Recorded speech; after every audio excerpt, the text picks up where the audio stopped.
Look, this could sound crazy. I didn't say everybody was insane but me. Listen, it's mission I'm on. No, I don't have a messiah complex or God complex or I might got a superhero complex. You know, I mean, I kind of like leaned into it if I saw it. You feel me? I liked it, that thought. If you're going to be something, if you got to be one of the crazy, so I was going to pick me a winner. But my teacher, he said something once, titled something. He's, he said something, all right? And when he said it, you know, usually when he says stuff, you hear all these little things in the back, people nodding their head, and then more questions about it, and on and on. But when he said it, it was so complete that everybody just felt like, hey, nothing else needed to be said behind it, all right? But I was like, hold up, wait a minute. Didn't actually, you got to remember who's talking and how he's done in the past, you know? If you don't listen carefully, very, very carefully, you thought he said something that he didn't say. And he ain't gonna lie to you. He gonna tell you, I didn't say that. Here's what I said. And you're gonna be like, oh, I assumed that. No, no, no, no, no. I didn't say that. And that's how you be chopped up. All right? And he said plain and clear, why don't we all just get together, find the devil, track him down, and kill him?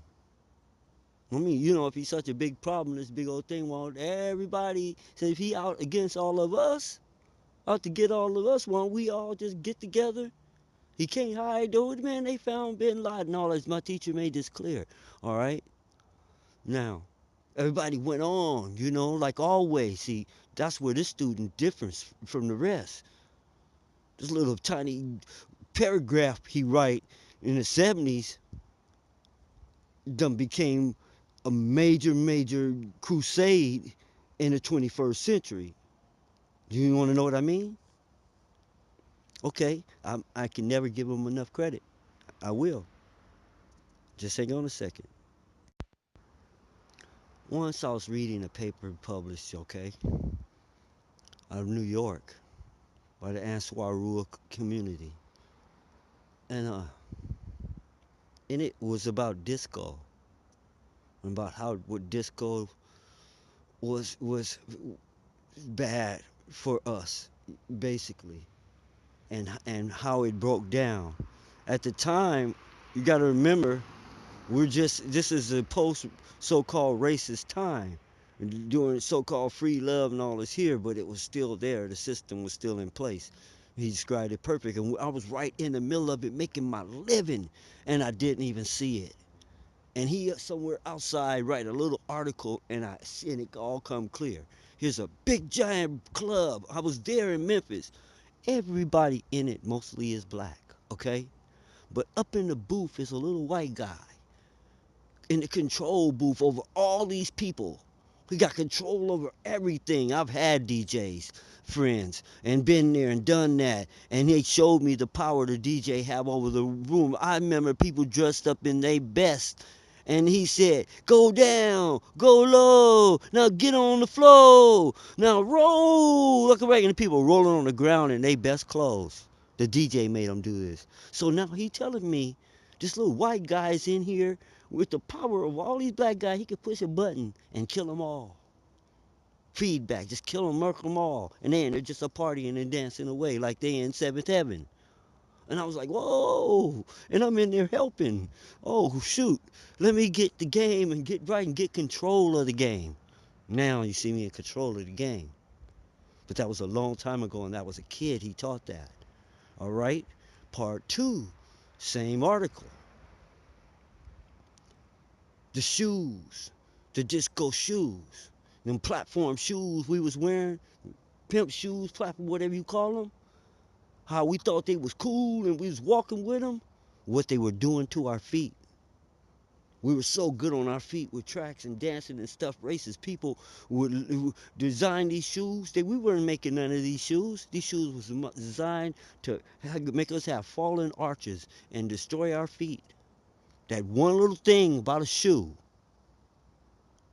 led to a lifetime of paying attention to something and studying every angle of it. And then I come back to you and I say, look, you got to avoid all knockoffs, generics, factory seconds, all these things, because a crooked sewn glove can throw your kid's whole sports career out the window. Crooked seams make your kid twisted, and if they're already twisted wearing those clothes, they will never get untwisted. And how the whole clothing business, how it could deform a people, how lines on a paper being off leveled can throw off your equilibrium.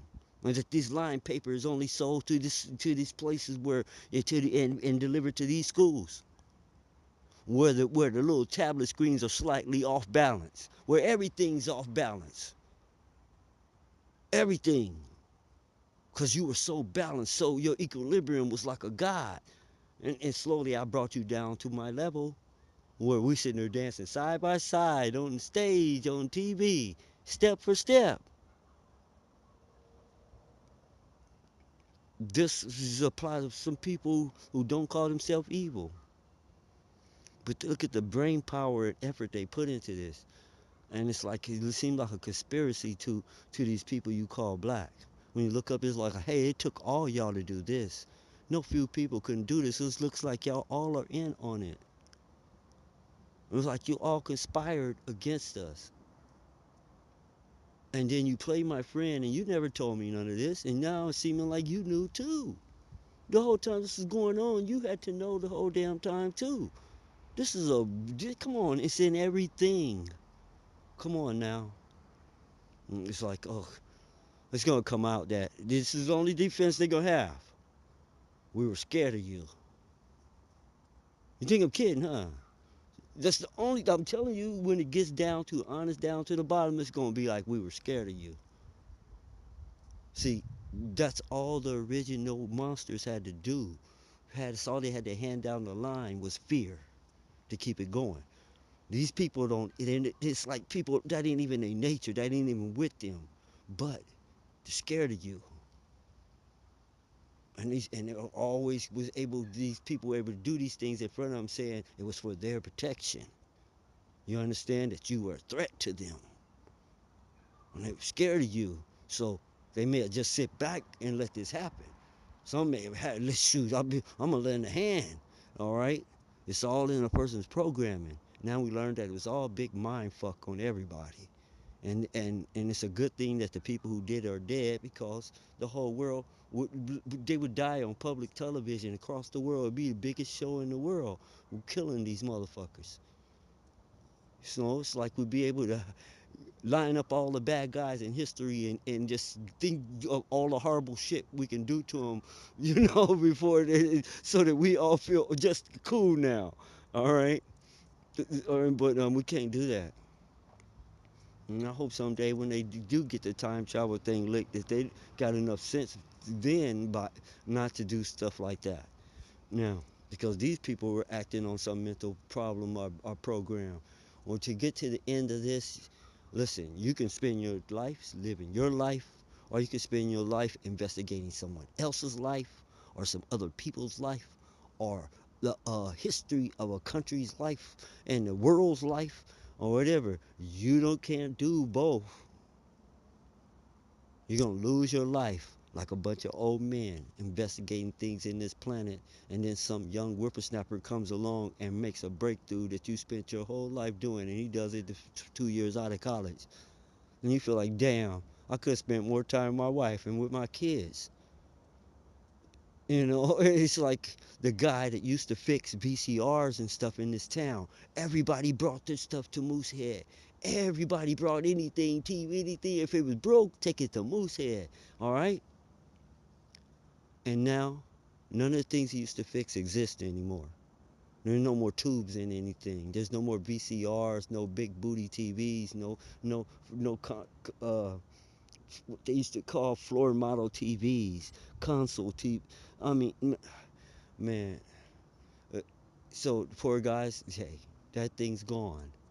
All right, just like the shoe shine guy. Shoes seem to be permanently shine now. You know, you only see some old school Latino shining shoes, and maybe a few cowboys. All right, but it's like that's where I made my money at. For you last remaining shoe shine people, there's money at the quarter horse Congress. I'm talking about the difference in you getting a few bucks for shining a shoe and you making big bucks because people spend big bucks for them shoes and then you bet not spit on their shoes. You better put the real Magoo on it. Now, anyway,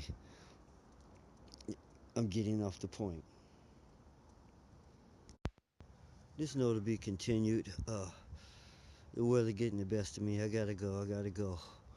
And you know, as always, semester from the Self Preservation Society. Sigh. Save yourself. On to the next note. Part two will be coming. Hang on. I'll be continue.